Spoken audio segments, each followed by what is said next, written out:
You take a seed, you plant it, you grow it, you dry it, you roll it, you smoke it. You take a seed, you plant it, you grow it, you dry it, you roll it, you smoke it, and it goes down smooth. Hey! Spanning the continent to bring you the truth about cannabis and marijuana law reform. I smoke pot and I like it a lot. The Russ Belville Show. The voice of the marijuana nation. It's like marijuana ought to be legalized. Good people smoke marijuana. Now, here's your host, Radical Russ Belville. Good day, tokers and tokettes and non-toking lovers of liberty. It is Tuesday, March 21st, 2017, and it's got to be 420 somewhere in the world. It's episode 911, and coming up on today's show, in the news, New Mexico, Nebraska, and Nevada press forward on marijuana-related bills. In our Cannabis Focus, Heritage Foundation outlines how Jeff Sessions can enforce federal marijuana laws. In drug war data mining, more evidence that marijuana raids by police are more deadly than marijuana itself. Our guest today is cannabis specialist Dr. Jordan Tischler, MD, who says he doesn't care so much about strains and recommends against certain cannabis products. And in the Radical Rant, I examine the latest case of cops getting away with torturing and killing an unarmed man.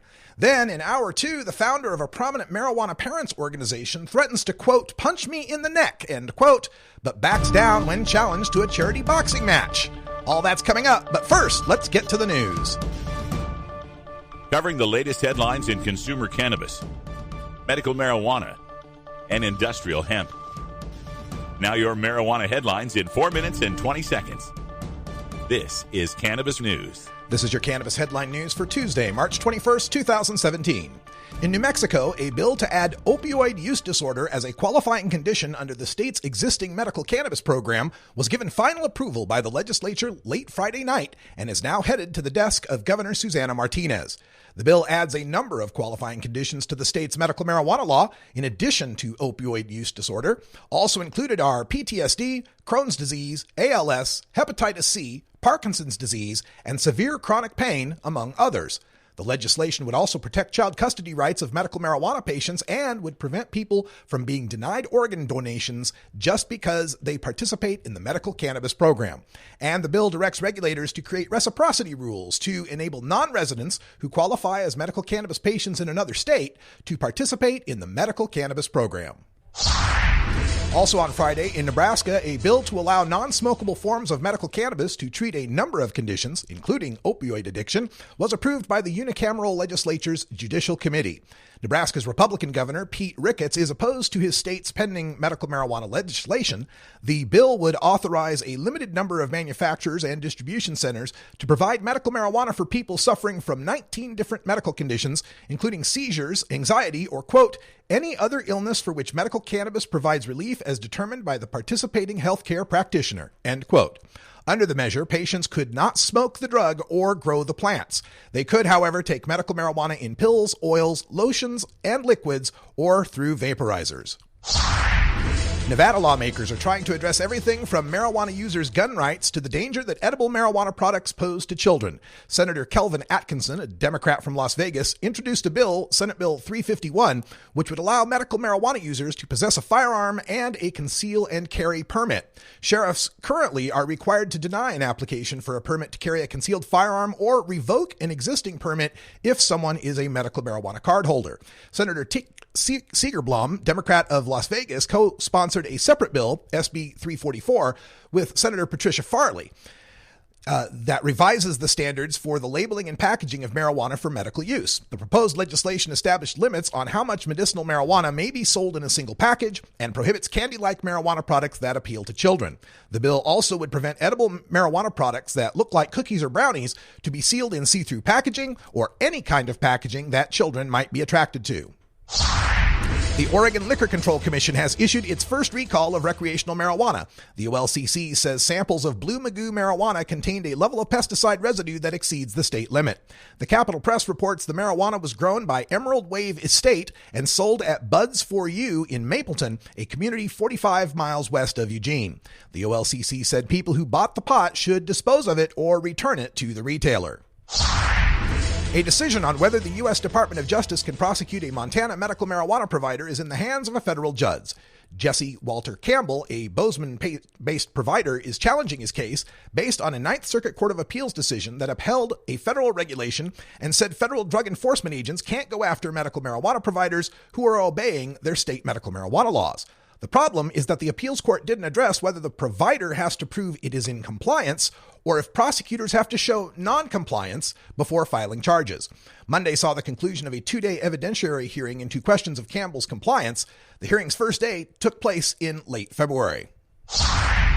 One of Hollywood's biggest, most outspoken pot enthusiasts has retired his rolling papers. On Monday, Woody Harrelson told Vulture that he hasn't smoked pot in nearly a year. The 55-year-old, who has spent over a decade on the advisory board of NORML, said he simply had enough after, quote, just 30 solid years of just partying too fucking hard, end quote, and said the drug kept him from being, quote, emotionally available, end quote. The interviewer empathized with Harrelson, saying that marijuana use, quote, messes with my head and makes me less productive, end quote, to which Harrelson agreed, replying, quote, yeah, that was a little bit of my issue, end quote, later adding, quote, when you're doing it all of the time, it just becomes, well, you know, end quote. The interview is featured in Venture magazine. This has been your Cannabis Headline News for Tuesday, March 21st, 2017. I'm Russ Belville.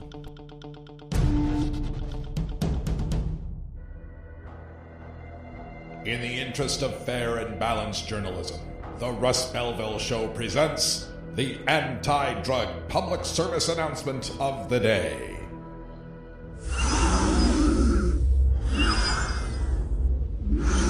Sometimes you can hear lung cancer in smokers before you see it.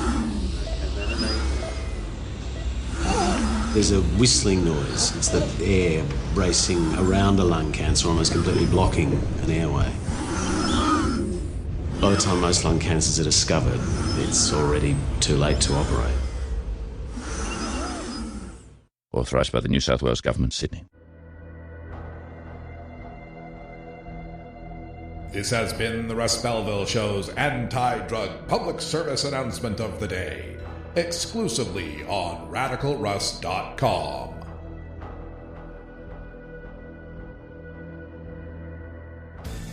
At Herbie's Cannabis Seeds, we pride ourselves on bringing you the best quality seeds from the world's most respected cannabis seed producers, all at the lowest online prices. You can find Herbie's seeds at herbiesheadshop.com. All cannabis seeds are sold as souvenirs and as a means of preserving cannabis genetics. Herbie's Seeds in no way intends to condone, promote, or incite the use of illegal or controlled substances. We strongly urge all prospective customers to check their national laws prior to placing an order. Herbie's Seeds at herbiesheadshop.com. Proud sponsors of the Russ Belville Show and 420 Radio. You're not high. You're listening to the Russ Belville Show. Good people don't smoke marijuana. All right. Well, maybe you're high, too.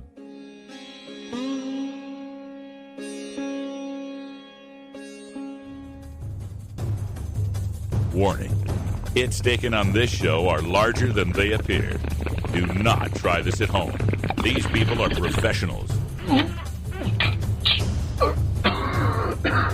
Or at least they pay me to say that. Illegal! A public service message from the Russ Belville Show.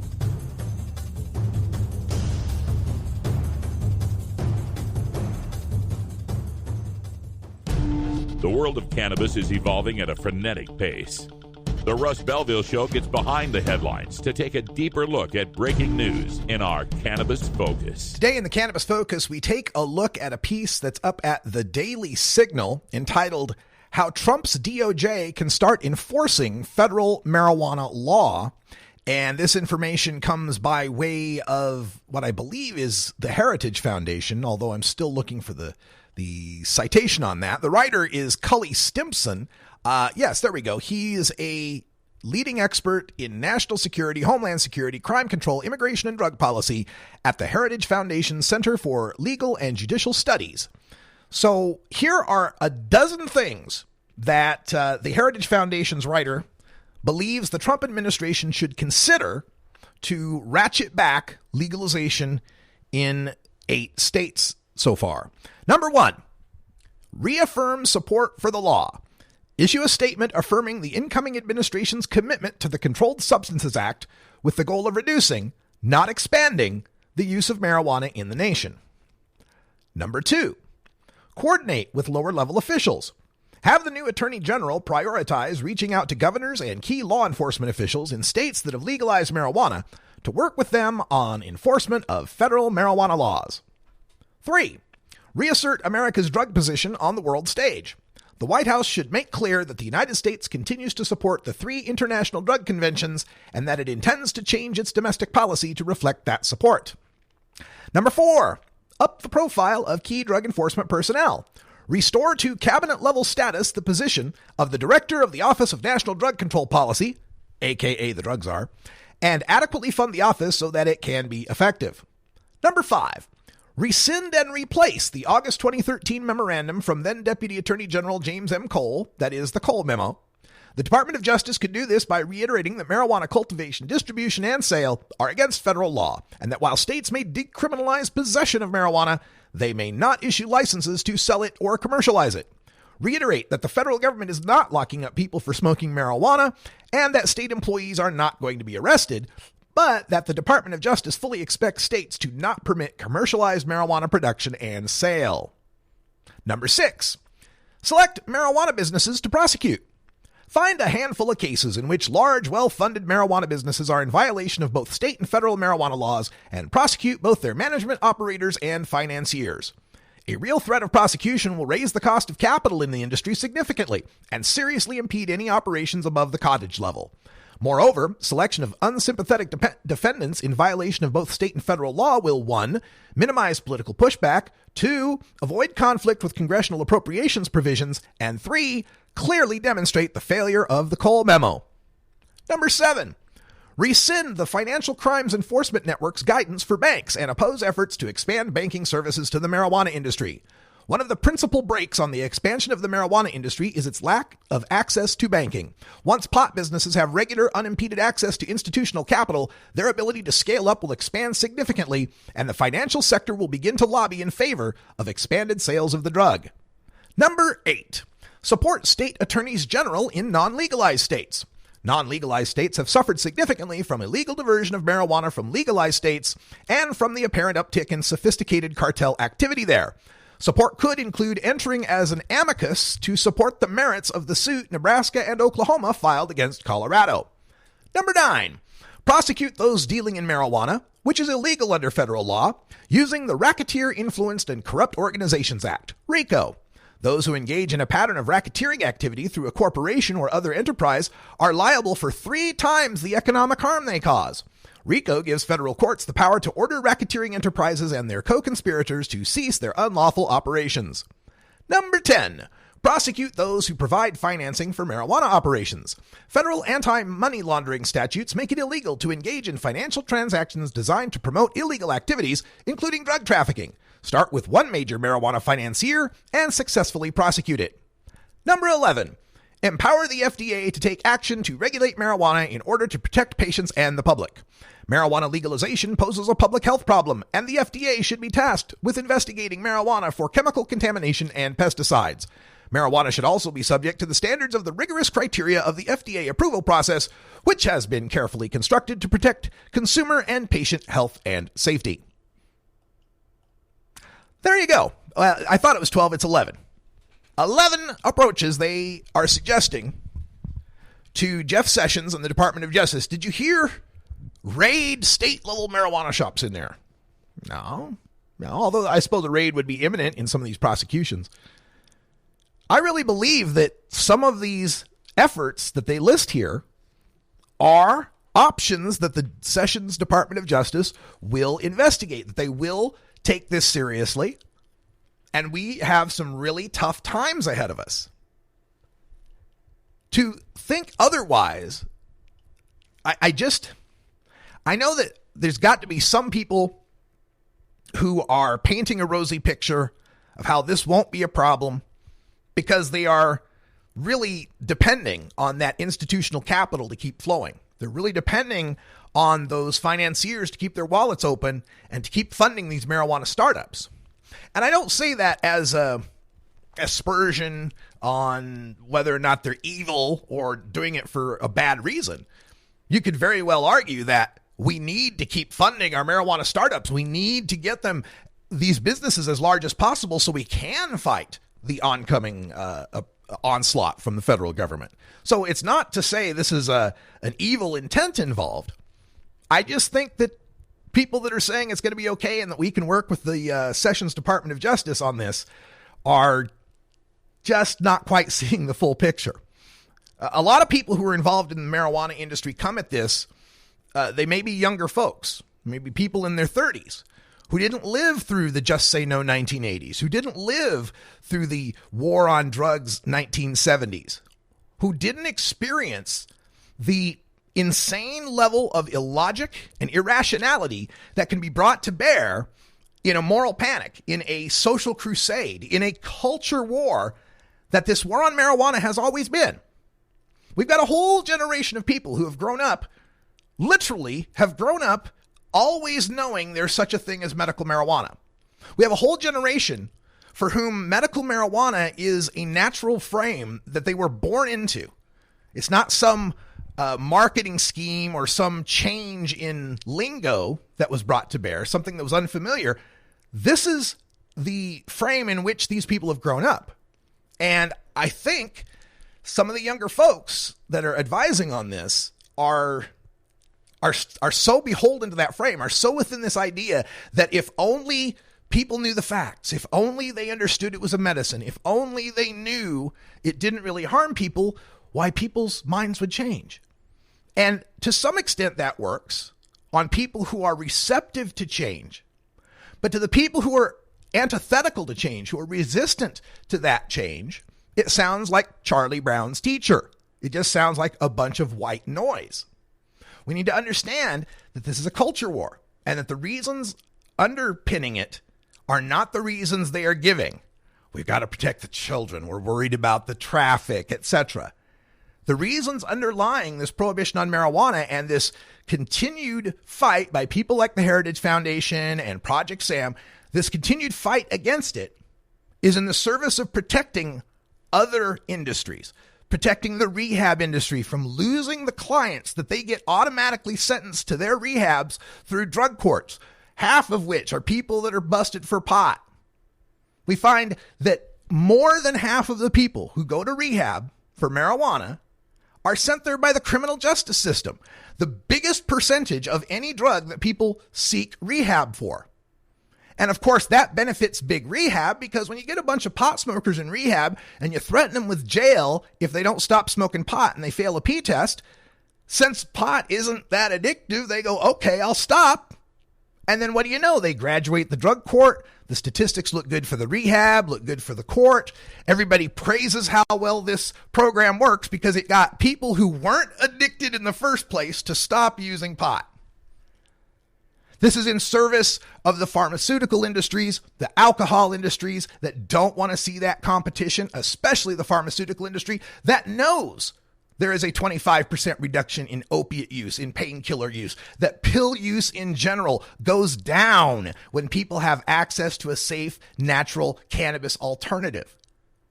This is in protection of the prison industry, the private prisons that depend on those beds being filled in state prisons to continue manufacturing their profit, to continue providing slave labor for corporations that pay 17 cents an hour to people to make Victoria's Secret panties or to book travel on Greyhound bus. There is so much involved in this, oil and timber and so much more, that all want to see marijuana legalization brought to a halt, to see it rescinded, repealed, destroyed, if at all possible. And this Daily Signal piece at dailysignal.com listing 11 ways they want to try to do that should give everyone pause and should get people to start thinking a little less about working with this administration and a little bit more about how we're going to fight this administration.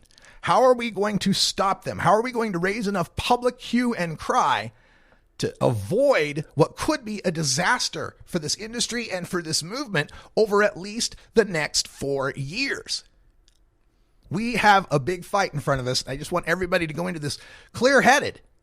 And maybe I'm blowing it way out of proportion. Maybe I'm being a little hyperbolic here, a little too paranoid and the sky is falling. And if we get through 4 years with no major problems, you have my permission to tell me I was quite wrong. I will take it. I have no problem with that. I'd love to be wrong in this case. Sorry ass motherfucker got nothing on me, right? Absolutely right, Barack. We'll talk about that in hour 2. Anyway, we got to take a break. It's 20 after the hour. Happy 420 to our friends in the Rocky Mountains and the rest of the Mountain Time Zone. We'll be right back with some drug war data mining. Washington Post taking a look at how marijuana police raids are far more deadly than marijuana itself.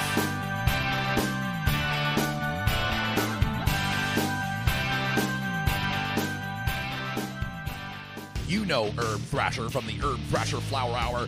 Now get ready for Herb Age Designs for the proud cannabis consumer. Herb Age Designs, lifestyle gear for the 420 friendly. Herb Age Designs, we've got frisbee golf discs and durable hemp gear. Herb Age Designs, we've got shot glasses, drinking glasses, coffee mugs, and beer cozies. Check us out on Facebook and online at herbagedesigns.com and follow Herb Age and Herb Thrasher on Twitter. You're not high. You're listening to the Russ Belville Show. Well, when the president does it, that means that it is not illegal. Okay. Maybe you're high, too. Tokers, there's no good reason to get your dog stoned. While it might not harm them physically, imagine being a dog who already begs for treats all day, and then imagine that dog having the munchies. Not cool. Promoting the end of adult cannabis prohibition is easy because we have facts, science, reason, compassion, evidence, truth, and logic on our side. It's even easier when researchers catalog it all for us. Learn how to gather the facts on marijuana use, arrests, seizures, rehabs, drug tests, and more on this edition of Drug War Data Mining. Today in the Drug War Data Mines, we take a look at the Washington Post Wonk blog, where Christopher Ingraham has taken a deeper look into some of the numbers we reported on yesterday. The New York Times came out with a report that dealt with the issue of no-knock police raids, of the surprise raids, bash down the door, usually for drugs, and the fact that some 80-odd people have been killed in these raids between 2010 and 2016. So these raids, 85 of them, 85 deadly SWAT raids, he took a look at the data, dug deep into it, read through the cases to figure out what drug were people involved with, what crime was this involved with. And what he found was out of 85 deadly SWAT raids since 2010, 20 were suspected marijuana sales or uncovered evidence of marijuana. 20 people killed by cops since 2010 in no-knock raids where the drug in question was marijuana. 20 people. 41 of the people were for sales, suspected sales of other drugs. So 61 of the 85, about two-thirds of them, a little more than two-thirds, are people losing their lives because cops busted down the door over drugs. 24 of the 85 raids were for other crimes. Just 24. Now, some of the people who were killed in these raids, Christopher Ingraham writes, 29-year-old Jason Westcott of Tampa, who was shot and killed by police who stormed his home and observed him with a firearm. Westcott never fired his gun.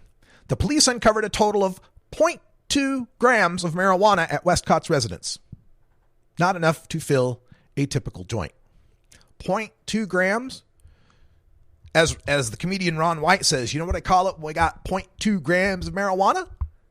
I call it out of marijuana. Time to hit the store. Another, Trevon Cole of Las Vegas, who was targeted for a raid after undercover officers purchased 1.8 ounces of the drug from him. Now, first of all, who sells 1.8 ounces? This was probably sold as 2 ounces and was short. Anyway, Ingraham continues. Cole was unarmed and was shot and killed by an officer as he was trying to flush marijuana down a toilet. His family eventually received a $1.7 million settlement from the police. No, they didn't. They did not receive a $1.7 million settlement from the police. They received a $1.7 million settlement from the taxpayers. Those cops didn't have to pay $1.7 million out of their own pocket. And another person killed in one of these raids, Livonia Riggins, also of Tampa, who became the subject of a raid after undercover agents purchased marijuana from him on 3 occasions. Riggins was in bed at the time of the raid. He didn't respond to officers' demands, and when the officers moved toward him, Riggins made a quick movement. He was shot and killed. The raid turned out no firearms and a small amount of marijuana. 70% of these people killed in these raids over drugs. Now, the people who defend this, the cops who say, well, we got to do it, they say, well, we got to protect the cops. We got to protect the officers' safety. An Arkansas SWAT commander told the New York Times, quote, "These are dangerous people we're dealing with. If you have a dope house next door, there's probably nothing the police can do that would be overreacting." End quote. Nothing. If someone's got drugs in their house, there's nothing the cops could do that would be overreacting. Folks, I was alive when the cops used a helicopter to drop a bomb on a group in Philadelphia, right? I guess that wouldn't be overreacting, according to this Arkansas SWAT commander. At the conclusion of the article,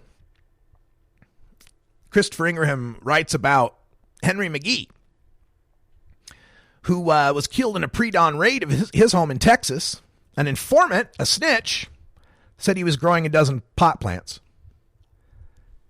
When the raid was going down, McGee grabbed a semi-auto and started firing in the direction of the door that the officers had just battered down. His live-in girlfriend, 4 months pregnant at the time, thought they were being robbed. When McGee and his girlfriend heard the police announce themselves, they immediately surrendered. By then, police investigator Frederick Souders lay dead on the floor. They later recovered 10 marijuana plants and a quarter pound of marijuana. So the cops break down the door. I'm sorry, and I said that McGee was killed. Not McGee was killed. McGee killed the cop. McGee shot the cop. It took a grand jury just 12 hours to acquit McGee of capital murder. One of the jurors told the New York Times, quote, "All of us felt that if I were in bed and heard anything that made me get up and get a gun, and all of a sudden my door explodes in, I'm shooting. Why in the world would you do a full-out assault on a guy growing pot?" End quote. And that's something else to point out in these raids. It's not just the 85 people that were killed in the raids, not just the 61 people who were killed over drugs in these raids. It's also cops that get killed. 13 cops since 2010 have been killed in these raids by citizens exercising their Second Amendment right to defend their homes against violent intruders. I don't want to see cops killed. I don't want to see cannabis consumers or any drug users killed. This use of SWAT teams was originally to deal with people barricaded, with hostage situations, with extremely tough situations. Somebody growing pot plants is not that situation. You can't flush a pot plant. You can't flush easily a felony amount of weed. All right, stay tuned. Next, our guest is Dr. Jordan Tischler, MD. We're going to be talking about cannabis strains and medical use when we return. This is the Russ Belville Show on CannabisRadio.com.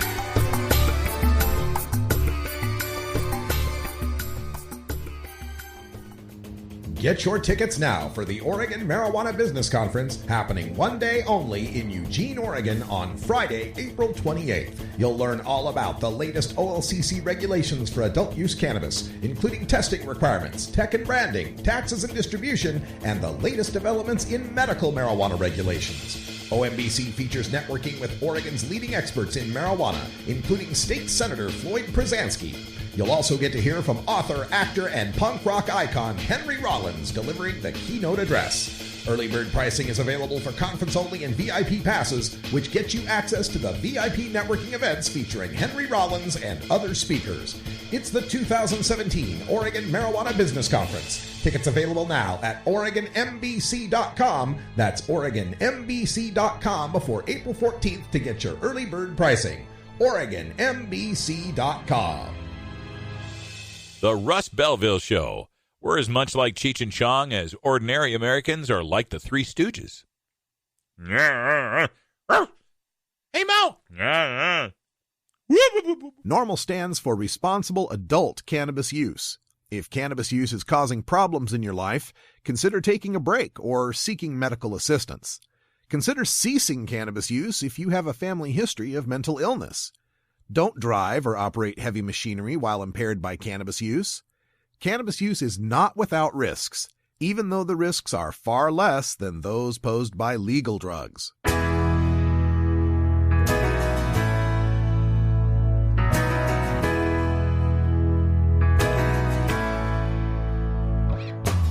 While humans have been using cannabis for medicinal purposes for over 5,000 years, medical science is only beginning to unlock the secrets of the endocannabinoid system and the promise of cannabinoid medicines.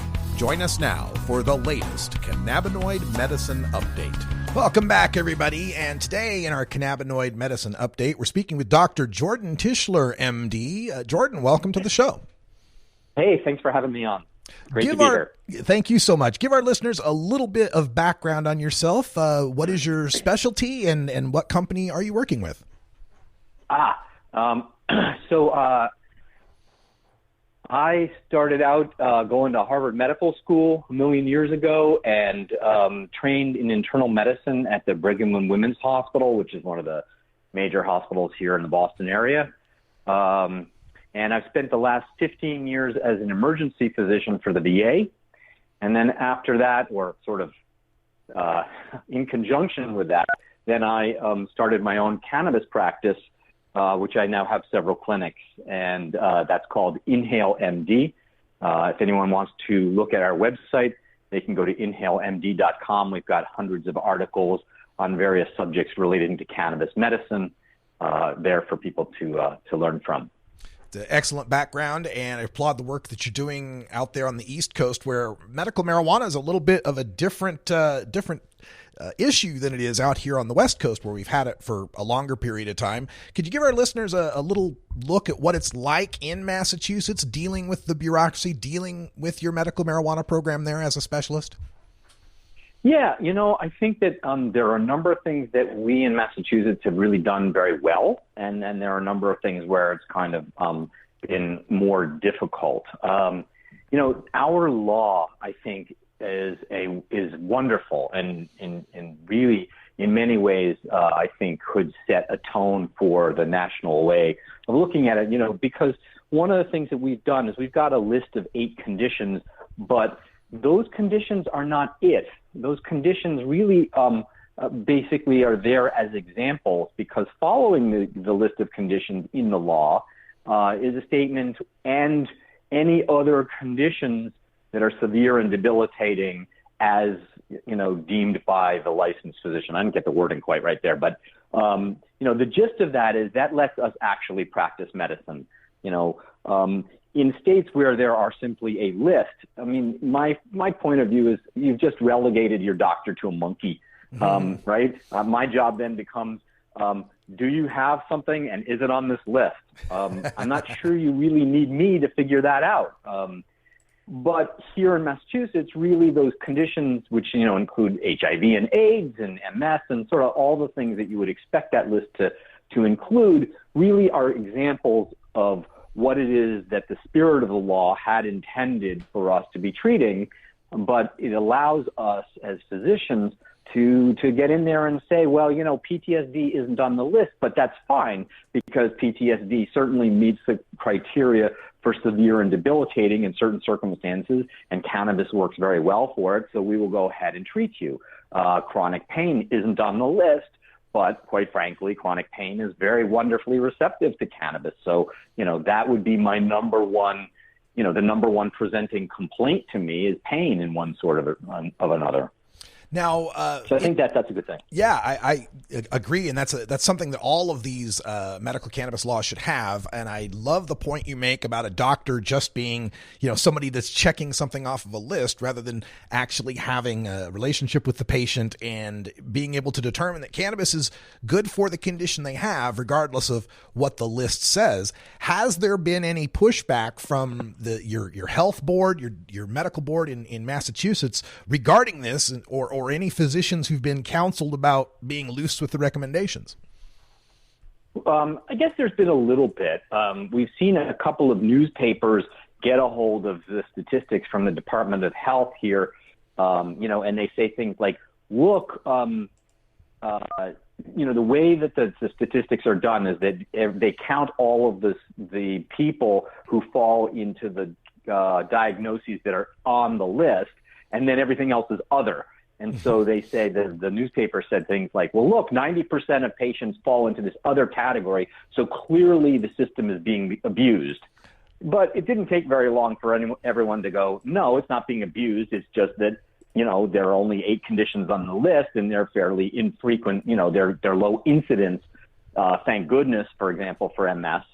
We just don't have that many MS victims, but lots of chronic pain, and that doesn't necessarily mean that there's abuse going on. So I think that quickly passed, and then there were a few physicians. I think every state wrestles a little bit with. There are going to be some physicians who don't view this with the seriousness that it should, and so we get into the card mill, and there is one particular group here. Whom I certainly won't call out by name, but they're, more apt to give cards to patients with less indication and not follow them particularly closely and such like that. And so a few of their providers kind of got called out for having, thousands of patients under their name, as opposed to sort of the rest of the gang, which had sort of, hundreds of patients under their name, or even low thousands. And so that created some friction, and there was some discussion. But ultimately, even that has not really panned out, to be a big issue. We certainly don't have a ton of providers in the state, but, it's my contention that part of that is based around this sort of bad assumption that I think has rolled out nationally from the original California model, which sort of implies that any doctor, most importantly the primary care folks, are going to take this on. And I think that in reality, when you think about it, primary care providers have 15 minutes with a patient to discuss their medical care from top to bottom, head to toe, inside and out, right? And they're barely kind of holding their nose above the waterline doing that. So to introduce a complex new medication that requires not only a knowledge base that they don't readily have, but also a lot of hand-holding and advising for patients, at least under an ideal circumstance, I think that's just sort of a non-starter. And by contrast, my practice, I don't do anything other than cannabis medicine in that visit, and I spend an entire hour with each new patient. So, contrast that with the primary care doctors, you can see that that's really untenable for them.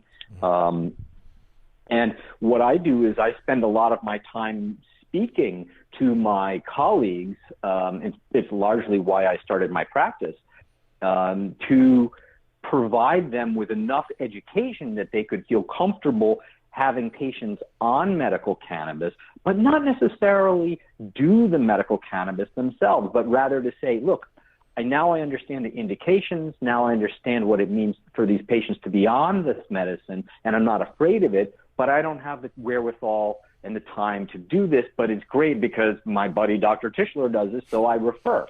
And so it's really become, I think, in my view, very much more of a specialty of medicine than this idea that just anybody's going to handle it.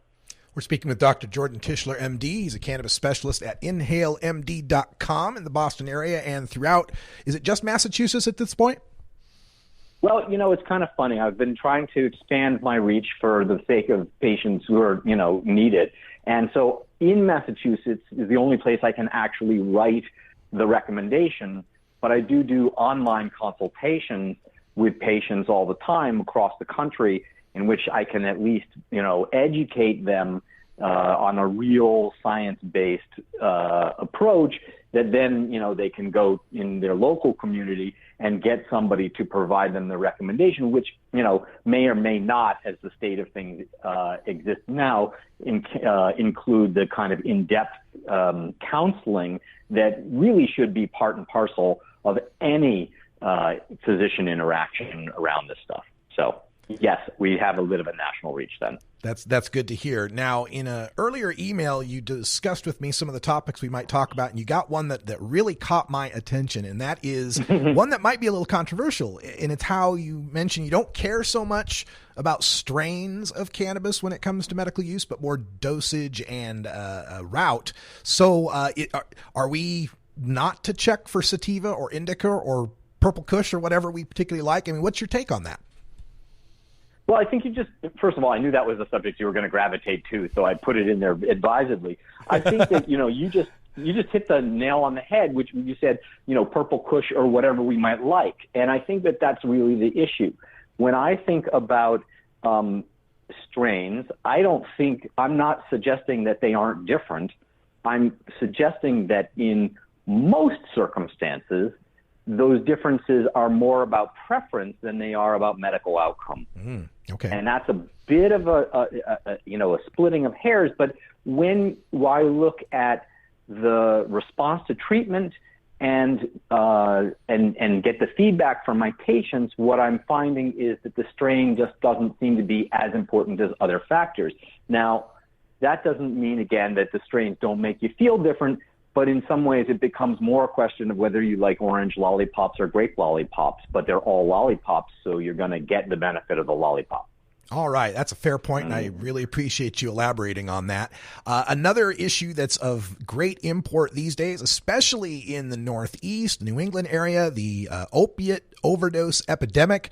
Jeff Sessions, our Attorney General, keeps bringing it up. A lot of people keep bringing this up, and I just want to get your take on it and how cannabis could and would help in that regard. I think it's a wonderful thing, not the opiates, but the cannabis. I spent 15 years being an emergency room physician. God knows I saw plenty of opiate addiction and opiate overdose. I've always known myself and had a reputation for being quite stingy with opiates during my time there, largely because I had seen the troubles that they could cause. But at the same time, I think it's very, very important for us to understand that when it comes to pain, there aren't a whole lot of choices for treatment. If you really think about it, there's Tylenol, right, which is in a class by itself. And then there's what we call non-steroidal anti-inflammatories, NSAIDs, which includes Motrin and Naproxen and all those sorts of things. And then there are opiates. And really, that's all you got, unless you can bring in cannabis, which thankfully now more and more we can. And what we found is that, number one, for chronic pain, opiates aren't really particularly very good. They may be better than nothing, but they're not particularly effective.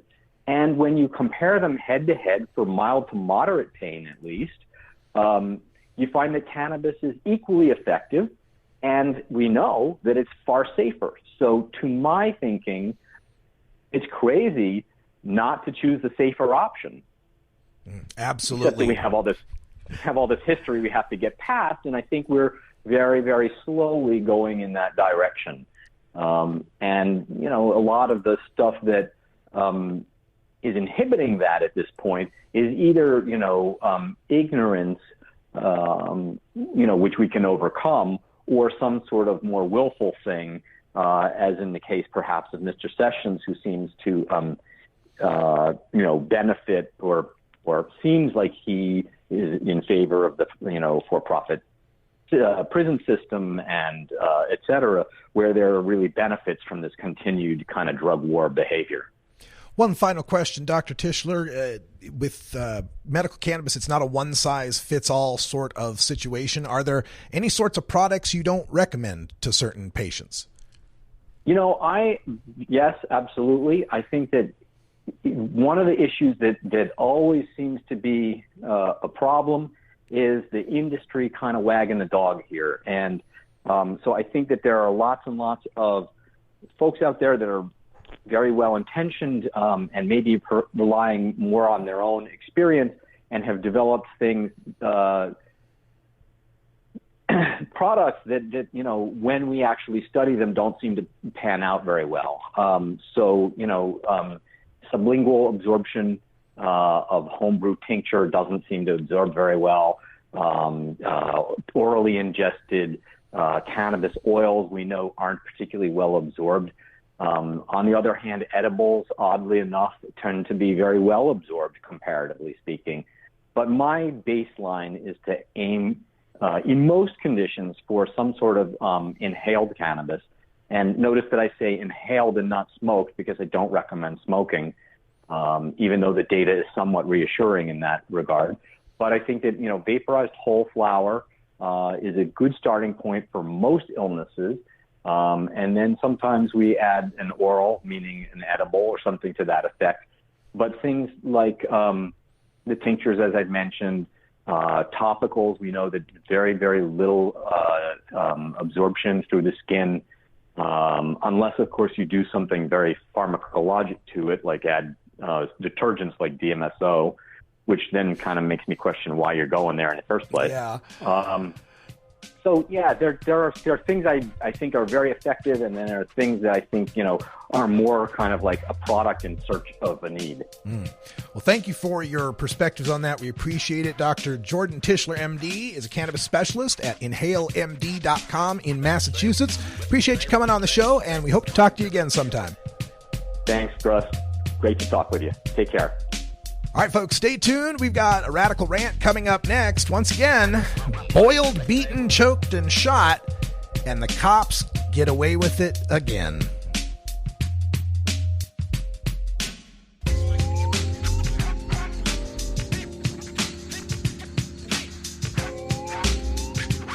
This is the Russ Belville Show on CannabisRadio.com.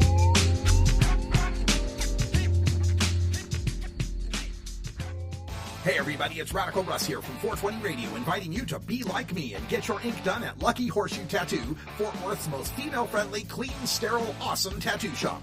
Thomas and his crew are true artists who can design you a custom piece or use a design you bring in. Lucky Horseshoe Tattoo also offers all styles of tattooing as well as piercings and all-around fun. In the DFW area, stop by Lucky Horseshoe Tattoo and tell them Radical Russ sent you. Trust me, it'll feel awesome. You're not high. You're listening to the Russ Belville Show. People will smoke marijuana in pot stores right next to schools, daycare centers, and churches. Okay, well, maybe you're high, too.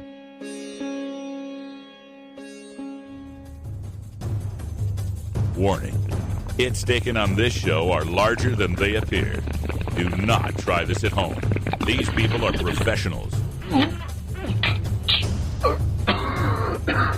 Or at least they pay me to say that. Is this right? Just try not to drool quite so much on the end of it. A public service message from the Russ Belville Show. Total war against public enemy number one. 10 federal criminal penalties for up to 1 ounce of marijuana. Marijuana is probably the most dangerous drug. Legalization is just another word for surrender. I experimented with marijuana and didn't inhale. This is not medicine. This is a Cheech and Chong show. Encourage people to use less drugs. I inhaled. That was the point. I think it would be a mistake to legalize. Negative reports coming out of Colorado. Good people don't smoke marijuana. Darren Rainey was a schizophrenic man who was locked up in Miami-Dade County's jail for cocaine possession. As caged mentally ill people sometimes do, he smeared shit all over his cell and himself. Four guards decided to punish him by locking him in the shower and turning it up to 180 degrees Fahrenheit. For 2 hours, Darren Rainey endured the torture as the guards laughed and asked, "Is it hot enough?" This was documented by Harold Hempstead, a prisoner who was housed directly above the shower. Guards had been using the shower to punish inmates before, and Hempstead kept track of the names and dates of at least 8 other prisoners so tortured. Hempstead's diary noted that Darren Rainey screamed, "Please take me out. I can't take it anymore." He kicked the doors and yelled in pain until finally he collapsed on the drain, causing the near boiling water to pool around his body, cooking it. The Miami New Times reports, quote, "He was found crumpled on the floor. When his body was pulled out, nurses said there were burns on 90% of his body. A nurse said his body temperature was too high to register with a thermometer, and his skin fell off at the touch," end quote. That was June 23rd, 2012.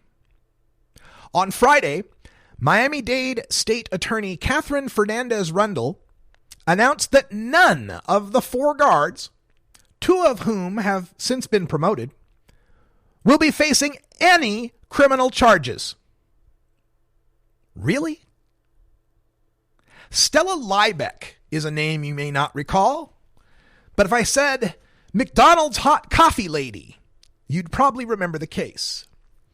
Stella Liebeck won a $3 million judgment in punitive damages against McDonald's when a cup of their 180-degree coffee spilled onto her lap, causing third-degree burns.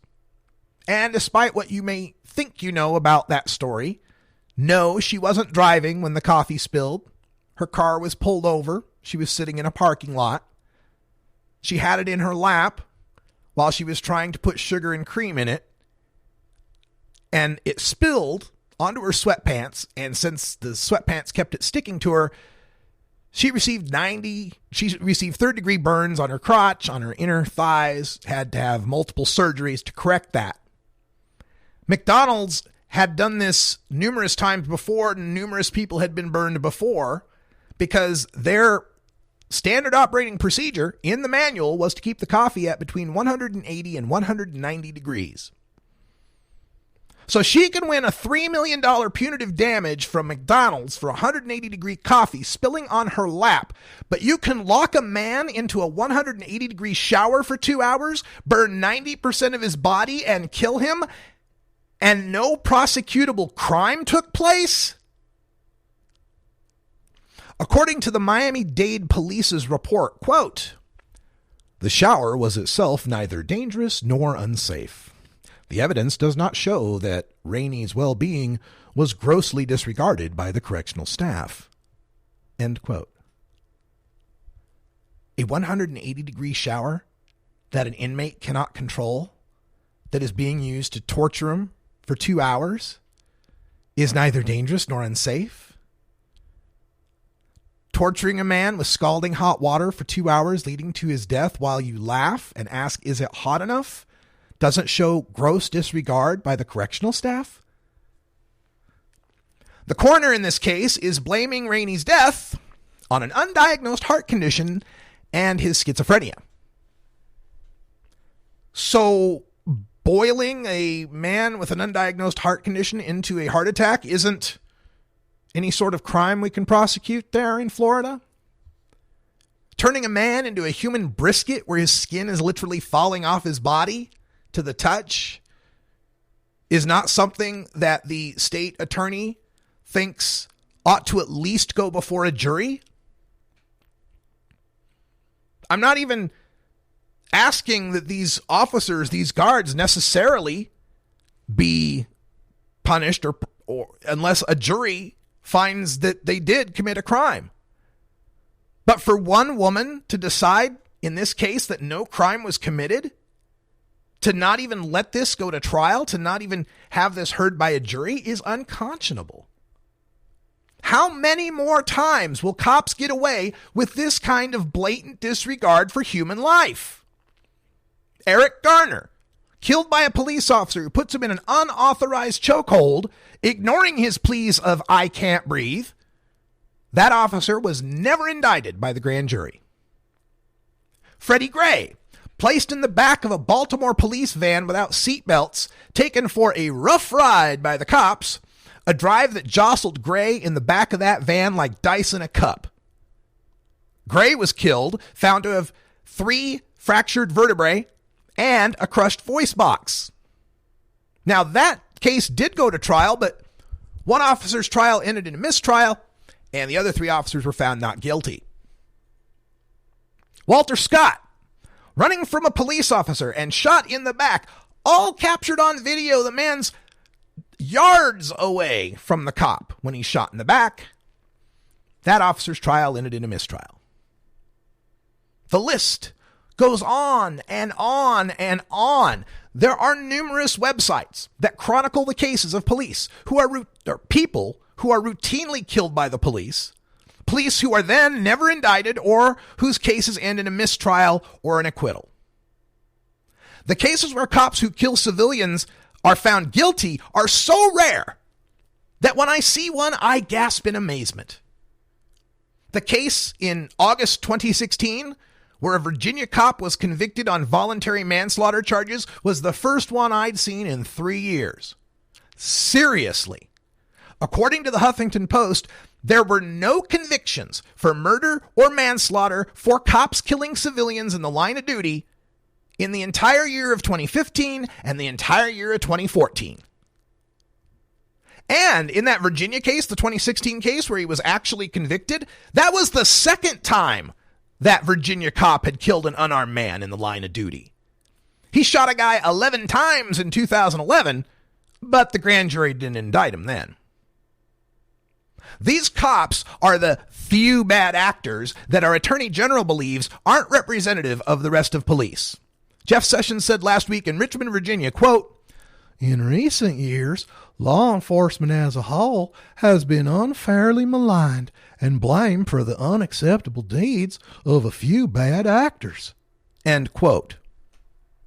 Well, maybe, just maybe, it would be easier for us to hold law enforcement in esteem if, as the Attorney General promised in Virginia, we would, quote, "enforce our laws and put bad men behind bars," end quote, even if those bad men wear a badge. Otherwise, there's only so long that a free people with a Second Amendment are going to put up with this kind of injustice. I don't want to see violence in the streets. I don't want to see riots. I don't want to see unrest, mayhem, anarchy. But no justice, no peace. And it's not a threat. It's just a rule of life. It is a natural law. This country was founded and continues to be made up of citizens with a strong love of freedom and a strong respect for justice and fairness.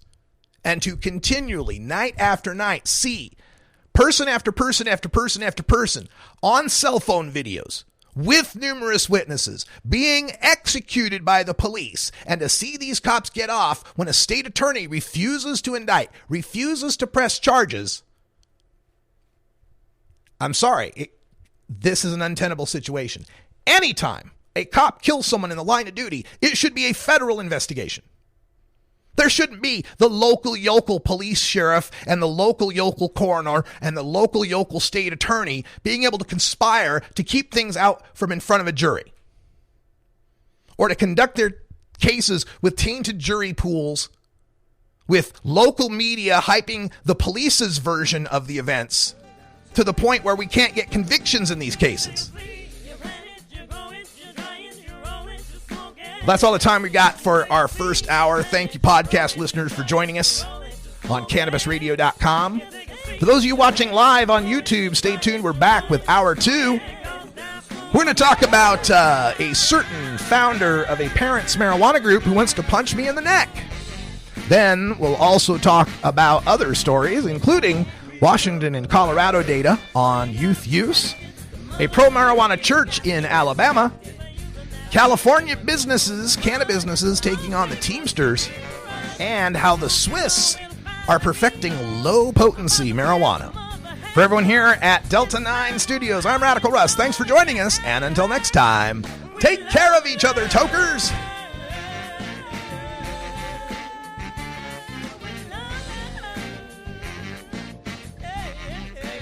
This is the Russ Belville Show. The Russ Belville Show is blogging and podcasting daily at radicalruss.com. You take a seed, you plant it, you grow it, you dry it,